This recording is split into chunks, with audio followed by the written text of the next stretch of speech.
satisfied with the theory that she walked into the freezer on her own.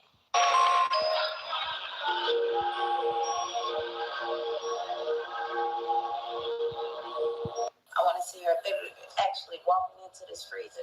Kenneka Jenkins' mother wants to see it to believe it, but now we know that will not happen. According to the Crown Plaza Hotel in Rosemont, there is no video of Kenneka Jenkins walking into a freezer.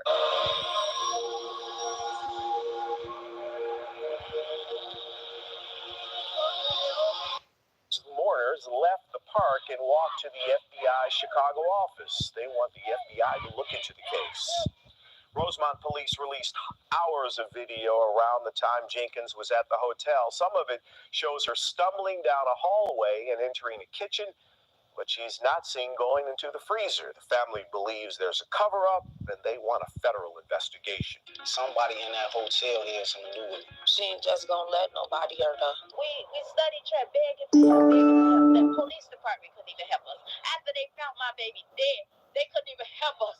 The bastards! They couldn't even help us. Facebook is in a frenzy.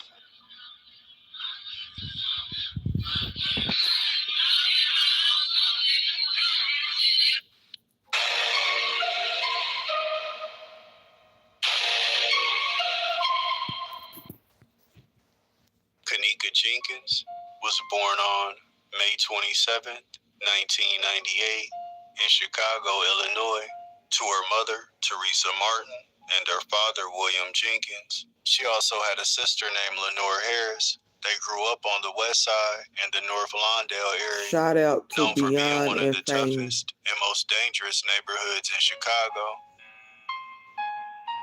I'm not trying to steal your content, just trying to get Kenneka Jenkins' story. So talk a little bit about the neighborhood that you guys come from. Yeah, it's rough. It's a jungle. It's a war zone. The biggest misconception about Chicago is that violence is everywhere. There's 5 neighborhoods in Chicago, 5 neighborhoods that you can pretty much put 90% of the violence that you see in those 5 neighborhoods. West Englewood, Austin, Humboldt Park, Little Village, and Lawndale. But despite the tough environment that Kenneka was raised in, she always kept a smile on her face no matter what. Friends stated that she had a very beautiful spirit, and she always was upbeat and positive. Whenever she seen that one of her friends was feeling down, she would do whatever she could to cheer them up. She also had a very close relationship with her mom, Teresa. Whenever they would post videos or pictures together on social media, their love for each other was extremely obvious. Get your daughter to come get in the bed with you. When you got full. That's it. That's the only time. Look at it, y'all. Plain old. Only time you get your Kenneka. Your knee. Look at her. Look at her. Let them see your plate. Kenneka, she was sweet. Like, if you was around her, you was sad. She not gonna let you be sad. Big Daddy! Big Daddy! O'Neal, for real. And she was always smiling, always joyful, you know. She loved to eat. She loved to watch her Netflix. And she was real goofy, too.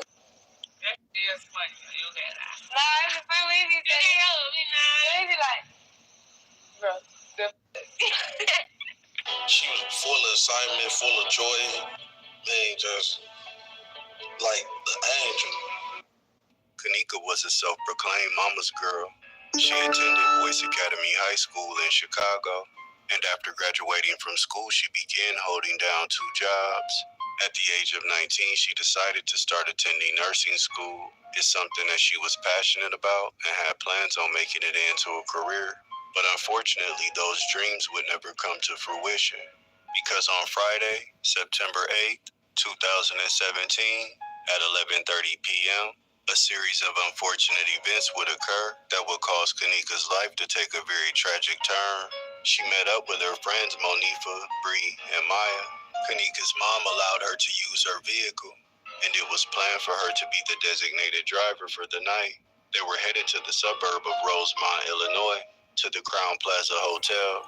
A friend of theirs named Irene was having a birthday party, along with a guy that she knew who shared the same birthday.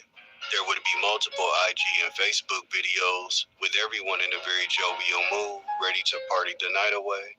Kenneka and her group of friends arrived at the Crown Plaza Hotel near O'Hare Airport at 1:13 a.m. They got on the elevator and headed to the 9th floor, room 926. Despite the room being relatively small, there was up to 31 people inside. Everybody was having a good time 12, not partying and 1. dancing.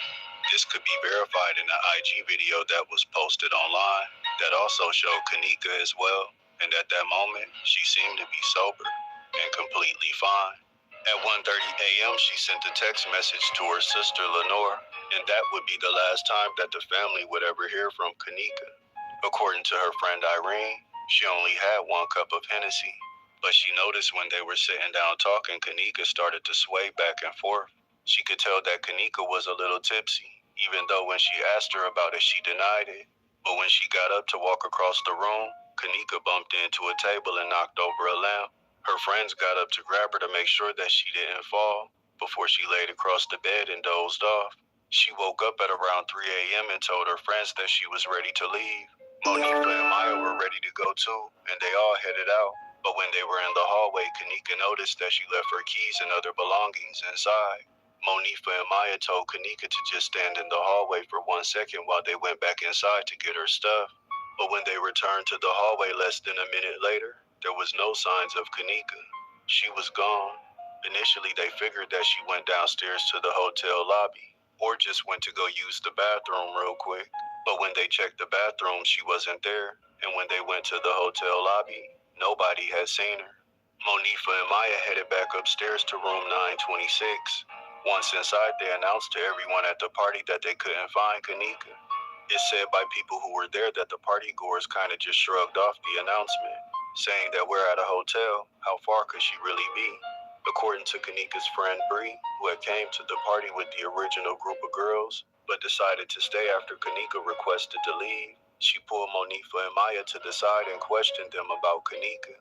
But after having a conversation, they all agreed that she would probably show back up to the room at any second. But as the minutes continued to pass, nobody came to the door. Eventually, the 3 friends decided that they needed to go find Kenneka and that something was wrong. Between the hours of 3:30 a.m. and 4:30 a.m., they would be seen on CCTV footage, scouring the hallways of the hotel in a search for Kenneka. After failing to locate her, they returned to the party, asking for help. That's when 2 men decided to help in the search, T.Y. and Peasy, but they still couldn't find Kenneka. Now, she was really missing. On September 9th, 2017, Teresa Martin was sound asleep at her home on the west side of Chicago, trying to recover from multiple sessions of chemotherapy, attempting to fight off the breast cancer that she had been diagnosed with. But she would receive a phone call from Kenneka's friend saying that they couldn't find her and that her daughter was missing. The person on the phone told Teresa that they had the keys to her vehicle, but said nothing about having Kenneka's cell phone. Teresa was completely blindsided, and what she was being told didn't make any sense. She immediately hung up and called Kenneka's cell phone, and that's when another friend answered, saying that she was the one that had possession of it. Teresa started to question the friends about her daughter, why they had her cell phone, and why they were driving her vehicle. She told them to bring all of Kenneka's belongings to her house immediately. When they finally arrived at Kenneka's mom's house, they pleaded with her, saying that they didn't have anything to do with Kenneka going missing and that they were sorry that all of this happened. Teresa responded to the girls by saying that she was upset because if they were all friends, they should have been looking out for one another and that they should have made sure that Kenneka was safe. She also said that she wasn't blaming them directly, but everybody who was in the hotel room last night was a suspect in her eyes. The girls then told Teresa that they tried to report Kenneka missing to the hotel staff in the lobby, but they threatened to call the police and kick them out. After listening to what the girls had to say about the night before, Teresa would speed to Rosemont, Illinois, desperately trying to find her missing daughter. But when she arrived at the Crown Plaza, Teresa claims that she was met with a cold shoulder by the hotel staff. She told them that her daughter was missing, and the last place that she was reported was here at the Crown Plaza Hotel. The hotel manager responded by saying that they had no records of Kenneka being a guest there, and if she's a missing person, that's considered a police matter, completely out of their control. They instructed Teresa to file a missing persons report and said that they couldn't let her see any camera footage without it and that it was against the law to do otherwise, although Teresa would later learn that this was a complete lie.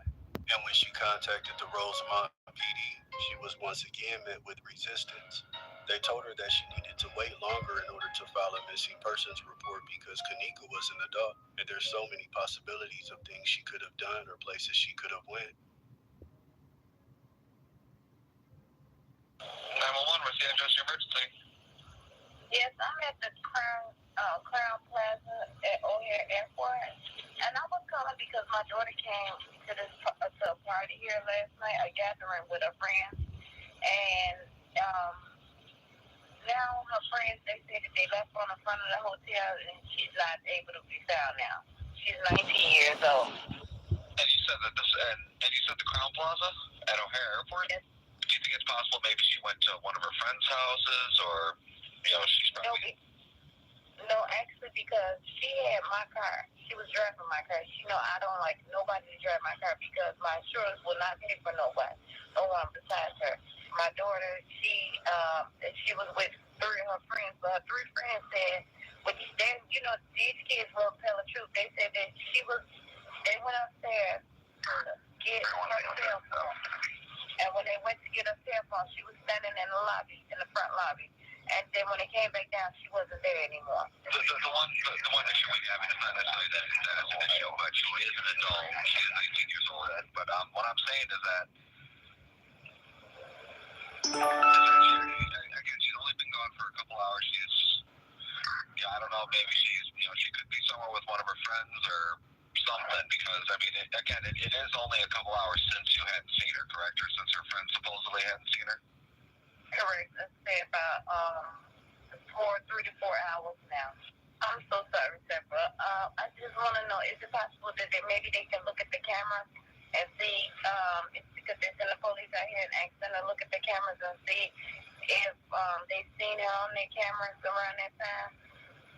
I was about to say, even if I did send an officer, it would take a little bit in order for us to get the camera footage and for us to pass it on to the detectives division. Well, again, the only thing I would suggest maybe just give her a couple hours. She could have went somewhere with one of her other friends. And who knows what her friends are saying is true. You know what I mean? Exactly. You could tell, not to be saying, you could tell it don't sound right. Teresa would be back and forth between home and the hotel all day, searching for answers about Kenneka. But according to her, the hotel staff at the Crown Plaza and the Rosemont PD didn't seem really interested in helping at all. Eventually, during one of their visits to the Crown Plaza that day, Kenneka's sister Lenore was finally able to get some traction. At about 12:30 p.m., the Rosemont PD finally allowed her to file a missing persons report for her sister. But they told her that it couldn't be done over the phone and that she would have to come down to the police station. After filing the paperwork with the Rosemont PD, she returned to the Crown Plaza Hotel to let them know that she now had a valid missing persons report and was requesting to see the camera footage from the previous night.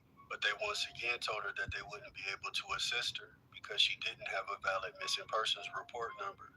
And at that very moment, Lenore received a call from the Rosemont PD to let her know that the missing persons report that she filed was invalid because she didn't sign the paperwork. She begged the officer on the phone to come down to the Crown Plaza Hotel to offer her some kind of assistance in looking for her sister. Eventually, the officer agreed and went to the hotel. Kenneka's sister repeatedly requested that he check the video camera footage from the night that she went missing. She stated that he went inside of the office for all of 5 minutes before coming out of the room and saying that there was no footage of Kenneka ever entering or exiting the hotel. Lenore knew that this wasn't true, but her only choice was to accept the information that she was given. As she was leaving the hotel, she called her mom and told her what the officer said. After receiving that news, Teresa returned to the Crown Plaza at about 5 p.m. And this time she wasn't taking no for an answer. She wasn't asking the hotel staff for help. She decided to take matters into her own hands. And she wasn't alone. Along with her daughter Lenore came Irene, whose party was held the night before that Kenneka attended. She was there to help with the search, along with T.Y. and Peasy, who had also helped to look for Kenneka the night before. They started on the 9th floor, going room to room, banging on the doors, asking people had they seen Kenneka. The hotel staff told them that they were disturbing the peace, and that if they continued, they would have to call the cops. The search party ignored the hotel staff's request and continued to go down each floor, banging on room doors, trying to get information about Kenneka. Eventually, the police showed up and gathered everybody To in the finish lobby, this trying to video, get to the go bottom to of what was Beyond going the on. Fame. Teresa explained to Shout the out. officers that she had been coming back and forth to the hotel all day trying to get information